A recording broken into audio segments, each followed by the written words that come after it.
Entonces, avanzando en el capítulo 7, vemos entonces que el tema va a ser la incredulidad de los más cercanos a Jesús y el perfecto tiempo de Dios con respecto a lo que fue el ministerio del Señor. Vamos a intentar comprender cómo la incredulidad puede permanecer incluso frente a la evidencia más clara de la obra de Dios y cómo Jesús siempre actuó conforme al tiempo soberano del Padre y no según las expectativas humanas. Hay que entender que esta presión social dentro de su entorno también era llamativa. Nos encontramos más o menos aproximadamente 6 meses de la crucifixión del Señor. Ya había en el ministerio público, el Señor ya llevaba 2 años y medio.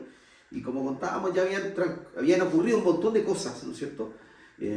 Acontecimientos súper extraordinarios como fue el milagro de Caná, ¿no es cierto? La purificación del templo, cosas que fueron públicas.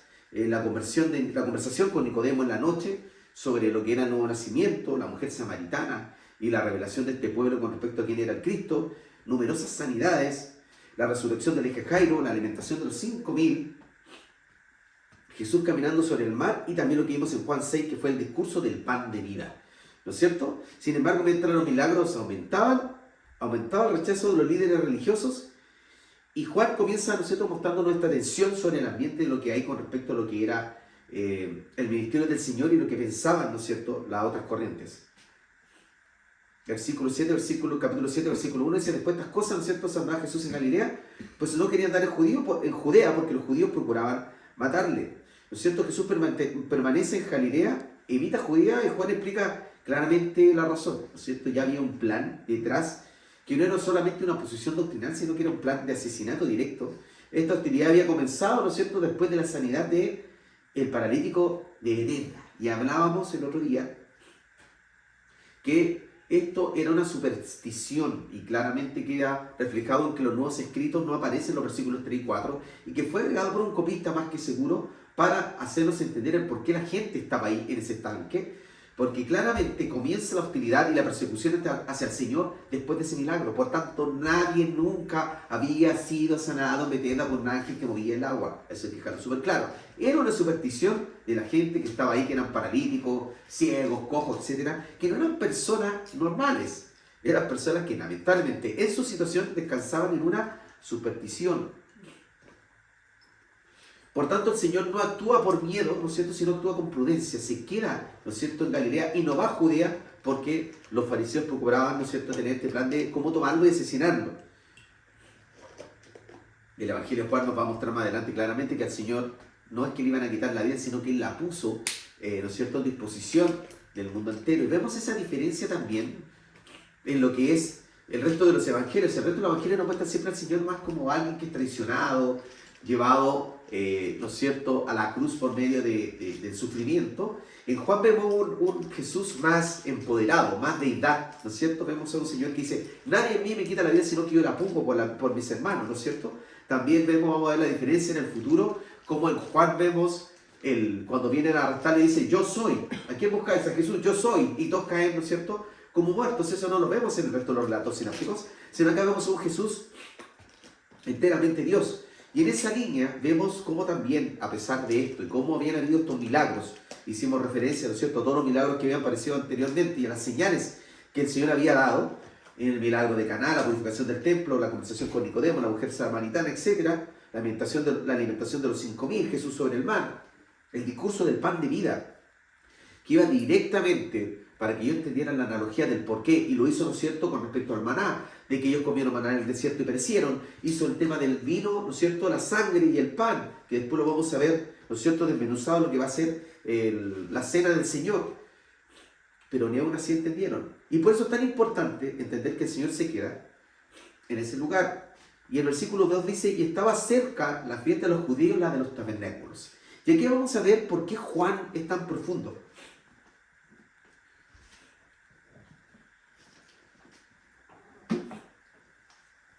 Porque vamos a ver que hay un porqué. La semana pasada también, la semana anterior, vimos los egoimí, los 7 egos en mí, que van apareciendo, ¿no es cierto?, a medida que vamos avanzando en el Evangelio de Juan. Vimos la semana pasada: yo soy el pan de vida.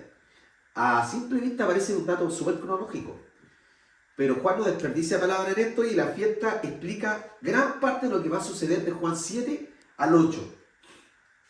Y para comprender este pasaje tenemos que entender primero qué es esta celebración, el Sukkot, o la fiesta de los tabernáculos, que fue establecida directamente por Dios, y su fundamento está en Levítico 23, del 33 al 43, y lo vamos a leer.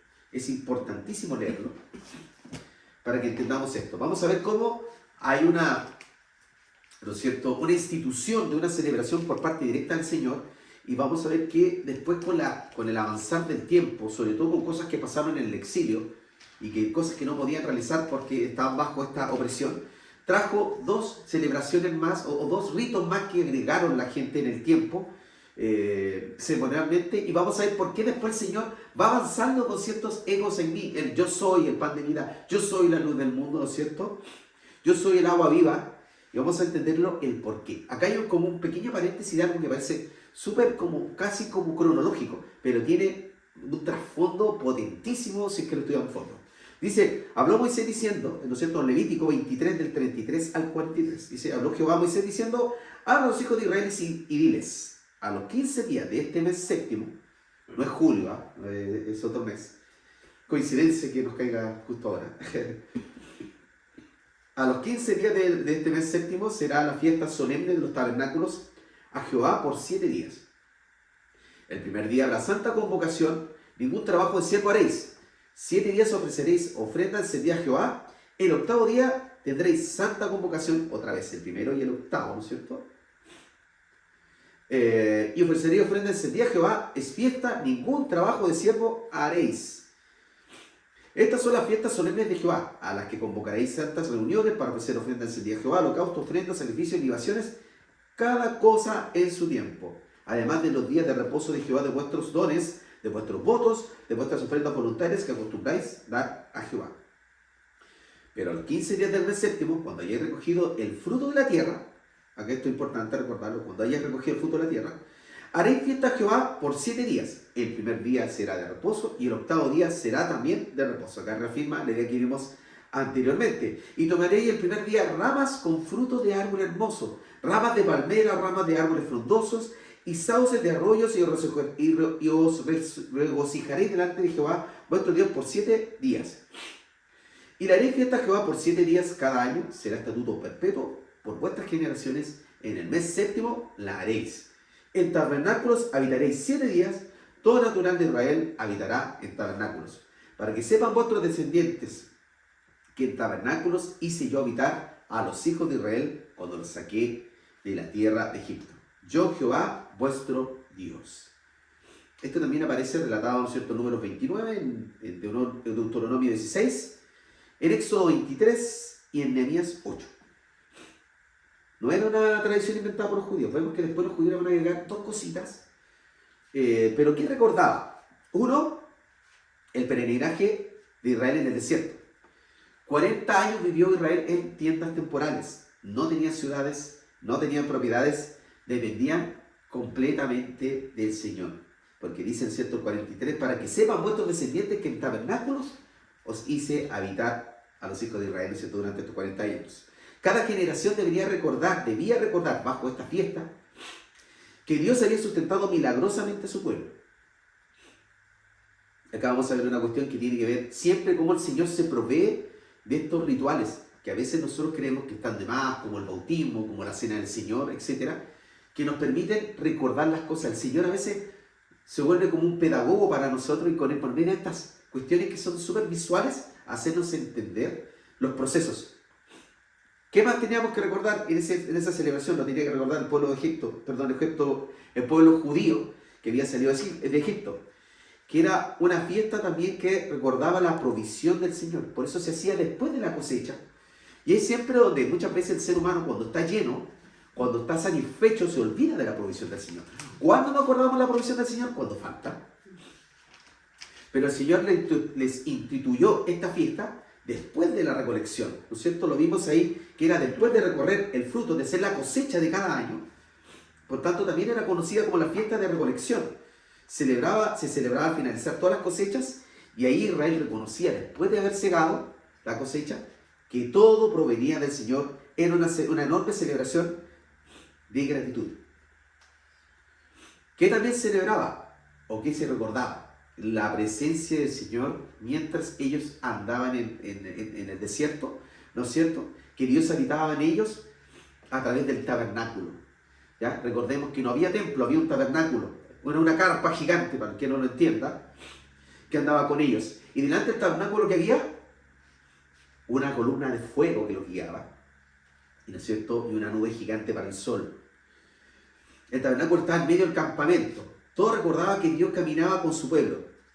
Entonces, lo que buscaba aquí es también llevarlo al símil de lo que fue Juan en los primeros versículos del capítulo 1, donde dice: y el verbo fue hecho carne y habitó entre nosotros.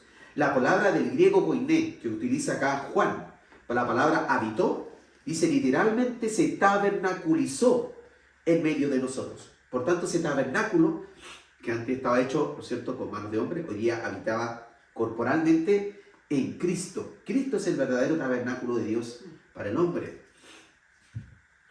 ¿Cómo se celebraban los tiempos de Jesús? En los tiempos de Jesús habían ciertas ceremonias que se fueron agregando, pero por ejemplo una de las cuestiones que nos narra ahí Levítico 23, que son súper interesantes, es por ejemplo estas ramadas que se hacían. ¿Qué hacía la gente? Fuera de la casa construía una ramada, algo como hecho con ramas de palma, de sauce, de olivo, y vivían ahí durante esa semana. ¿Por qué tenían que hacerlo las familias? Para recordar cómo habían vivido en el desierto. Entonces era súper importante hacer esa escena.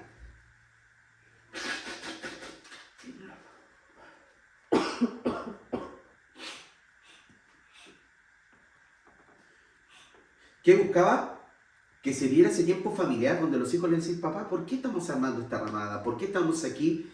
Y buscaba que familiarmente esto fuera, ¿no es cierto?, traspasado de generación en generación, y la familia supiera. Así como el Señor nos llevó 40 años en peregrinación hasta llegar aquí, así estamos hoy día celebrando y recordando, ¿no es cierto?, el ser libertado de la esclavitud de Egipto.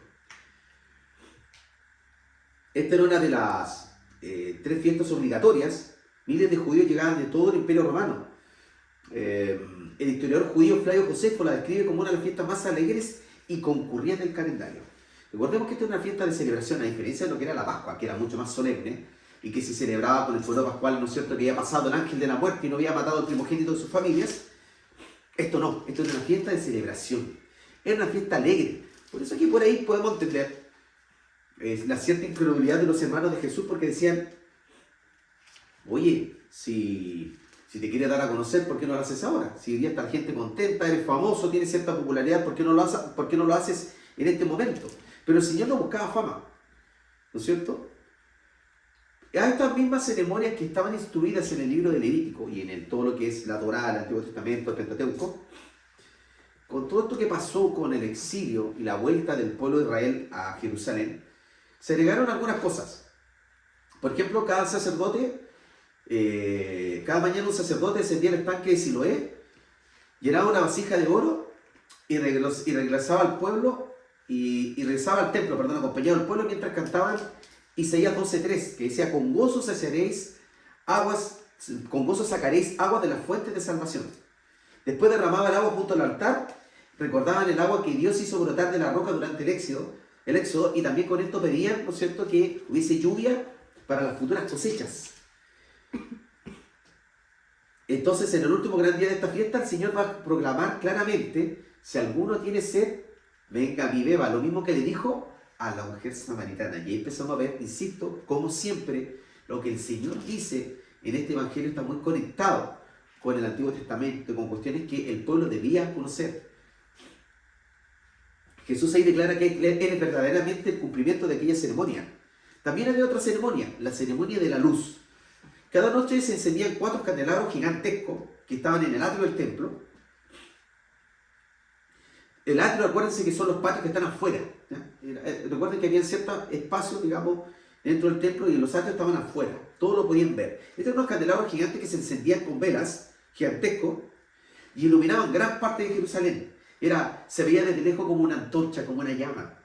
¿Qué hacían esto? ¿Para qué lo hacían? Para recordar, ¿no es cierto?, la columna de fuego que había guiado a Israel. Y al terminar la fiesta también el Señor declara: yo soy la luz del mundo. Entonces vamos viendo cómo este pequeño pasaje ahí del versículo 2 del capítulo 7, cuando habla de la fiesta de Sucot, de los tabernáculos, tenía que ver con la introducción que todo después va a hacer Juan con respecto a lo que iba a ser, lo que narra realmente este pasaje de la Escritura. No estoy utilizando una metáfora aislada, hoy día que están de moda las metáforas, sino estaba diciendo que Él era aquello que toda fiesta simbolizaba. Lo que para muchos simplemente era una celebración religiosa más, Jesús lo convirtió en una revelación perfecta de lo que era su identidad. Que la fiesta apuntaba a Él, que el agua apuntaba a Él, que la luz apuntaba a Él, la presencia de Dios como el tabernáculo apuntaba hacia Él. Todo el Antiguo Testamento encontraba en este momento entonces su cumplimiento en Cristo. Y así lo ve esta comunidad juánica, o Juan, ¿no es cierto?, el evangelista, en este caso el apóstol, que nos narra esta historia y nos va complementando esto. Por tanto, la verdad es que al pasar rápido no entendemos, y es súper importante ir a lo que era la fiesta de Sukkot o de los tabernáculos para entenderlo. Es una tremenda explicación para ver qué es lo que vamos a ver más adelante en el Evangelio de Juan en los capítulos 7 y 8. Versículos 3 y 4 del capítulo 7 dice: y le dijeron sus hermanos, sal de aquí y vete a Judea para que también tus discípulos vean las obras que haces.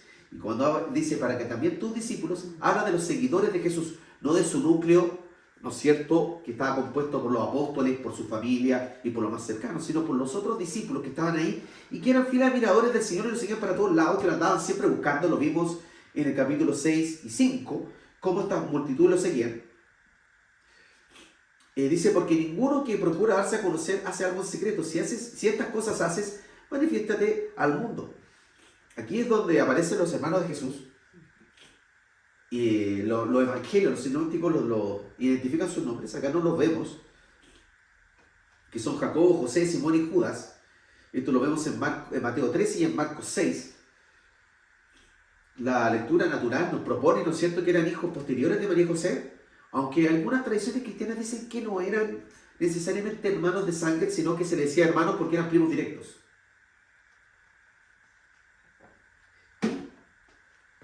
Siempre existió esa discusión, no es de ahora. ¿Ahorita me puedes dar más confort, por favor? No es una discusión de ahora, es una discusión arcaica, por así decirlo, con respecto a lo que es, si estos finalmente, por ahí, eran realmente hermanos del Señor y nacieron posterior al nacimiento del Señor, y el Señor era el hermano mayor, por así decirlo.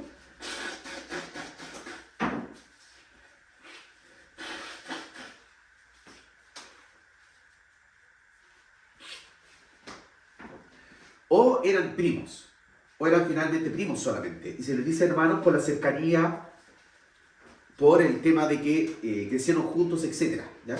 Como ser primos hermanos. Porque hay muchas culturas en la época que para ellos, sobre todo los que crecían en esta especie de grupos familiares, porque las familias se movían generalmente en bloque, puede ser que sea una de las dos cosas. No vamos a entrar en esa discusión. Por ahí el catolicismo afirma más que María nació virgen, murió virgen, ¿ya?, la virginidad de María, y lo llevan esto directamente a primos hermanos. Otras partes de la tradición católica afirman que son hermanos del Señor, los beatifica. Yo creo que son hermanos del Señor, yo creo que son claramente hermanos del Señor, medios hermanos en este caso, hijos de José y María. Y nos muestra cómo hay una perspectiva humana con respecto a lo que era el ministerio del Señor.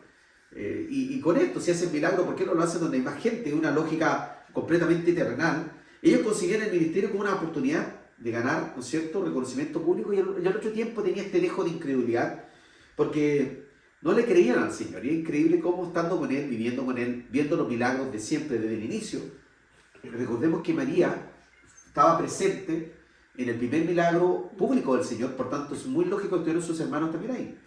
Cuando Él dice, haz todo lo que Él diga, ¿no es cierto? Dice, mujer, no ha llegado mi hora. Y María le dice a las personas que están ahí con el maestre, ¿no es cierto?, del vino, hagan todo lo que Él les dijera. Claramente lo más probable es que tuviesen sus hermanos también con Él. Por tanto, del principio estuvieron, y aún así creían en el ministerio del Señor. Esto es uno de los versículos más impactantes de este pasaje, porque Juan elimina cualquier duda. No dice que eran medios discípulos, no dice que tenían una fe inmadura, sino que simplemente no creían. Y resulta sorprendente que habían convivido con el Señor, habían estado con Él durante más de 30 años, habían visto su carácter, su humildad, su santidad, Habían visto los milagros, pero aún así permanecían incrédulos.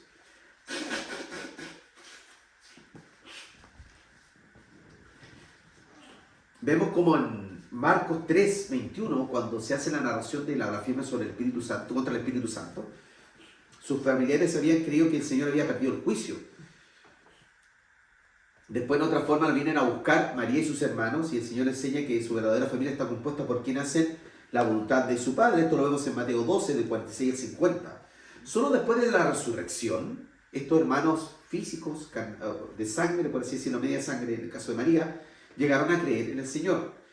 En Hechos 1:14 aparecen claramente los hermanos del Señor perseverando con el resto de los discípulos. Más tarde Jacobo o Santiago vendría a ser uno de los líderes fundamentales de la iglesia en Jerusalén, si no el líder más importante de la iglesia en Jerusalén, y Judas terminaría escribiendo la epístola que todos conocemos. Juan 7:6. Jesús les dijo entonces: mi tiempo aún no ha llegado, mas vuestro tiempo siempre está presto. Aquí el Señor les deja claramente ver que el tiempo era de Dios y no que era según su conveniencia, que el Señor no buscaba dar un paso determinado buscando, ¿no es cierto?, la gloria del hombre, sino que él iba a ser sujetado a la perfecta voluntad del Padre, ni un día antes ni un día después, según la perfecta voluntad de Dios. Y ahí es donde nosotros siempre pecamos y caemos en lo mismo. Acá había una incredulidad de parte de los hermanos del Señor, sumado con en cómo nosotros queremos hacer las cosas. Si eres tú, entonces date a conocer de inmediato, hacen los milagros para que todos crean. Simple, ¿no es cierto? ¿Para qué le vamos a dar tanta vuelta? Nosotros caemos en lo mismo. Buscamos la inmediatez del Señor cuando pedimos alguna cuestión, cuando estamos sujetos a alguna dificultad, en alguna tribulación. También caemos mucho en pedirle al Señor, decirle, bueno, si tú eres el Señor, ¿por qué no arreglas este problema económico? ¿Por qué no me sacas de esta situación si tú eres todopoderoso? Pero el Señor siempre busca, a través de estas circunstancias, de estas pruebas, de estas vivencias que nos toca, ¿no es cierto?, valga la redundancia, vivir, enseñarnos mucho lo que tiene que ver con la paciencia y la espera que produce, ¿no es cierto?, fruto agradable delante del Señor. ¿Qué dice el Señor en el 7:7? Versículo 7:7, no puede el mundo aborreceros a vosotros, mas a mí me aborrece porque yo testifico de él y que sus obras son malas. El Señor acá explica por qué no va a ir. Siempre la denuncia del pecado va a traer problemas. Jesús sí lo hacía. La luz siempre va a incomodar a las tinieblas. Y lamentablemente, quien quiera vivir para agradar a Dios, inevitablemente va a sufrir oposición. Y esta cuestión es así. Cuando nosotros vivimos vidas tibias, somos un elemento poco preocupante para las tinieblas. Cuando nosotros volvemos un actor en el reino del cielo y vivimos de acuerdo a la voluntad del Señor, vamos a ser señalados para encontrar oposición. Esto también es espiritual. No podemos solamente creer que vivimos en un mundo terrenal como lo vemos, sino también hay una lucha espiritual detrás donde sabemos que Dios tiene el control, sabemos que es soberano, pero también va a existir la oposición. Por eso el Señor siempre nos dijo que era obvio que en el mundo íbamos a tener aflicción, pero que también podíamos confiar en que Él ya venció al mundo. Versículos 8 y 9. Va a ir cerrando esto que va a ser la introducción que vamos a hacer al capítulo 7. Dice el Señor: subid vosotros a la fiesta, yo todavía no subo, ¿no es cierto? Yo no subo todavía a esa fiesta porque mi tiempo aún no se ha cumplido. Y habiéndoles dicho esto, se quedó en Galilea. Jesús no estaba rechazando asistir, no se estaba resistiendo a ir a la fiesta, que era un mandato, que había que asistir, ojo. Estaba rechazando hacerlo conforme al plan de sus hermanos. Más adelante subiría en secreto, exactamente como el Padre lo había determinado. Una vez más que aclaro cómo el ministerio del Señor nunca fue dirigida por la presión popular. El Señor nunca se dejó presionar por el gentío, sino lo hizo como el Señor perfectamente se lo ordenaba.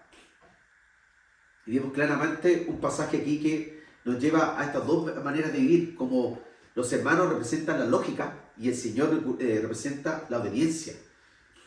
Buscar reconocimiento y vivir por convivencia al éxito por la popularidad muchas veces puede ser una fuerte tentación. Pero tenemos que seguir el ejemplo del Señor, que Jesús en cambio vivió sometido al tiempo y al propósito del Padre. Tenemos que entender que siempre eso va a ser una tentación.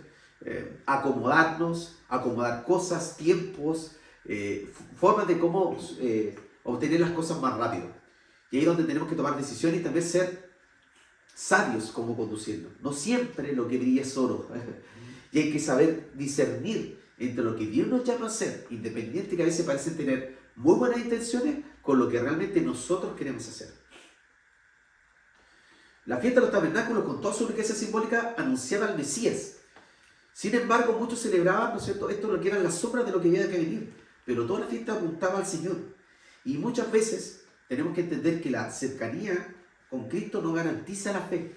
Vemos cómo Judas estuvo al lado del Señor y aún así le fue imposible reconocer el misterio real del Señor. Es posible conocer el Evangelio, participar en la vida de la iglesia, admirar la obra de Dios y aún así no rendirse verdaderamente al señorío de Cristo.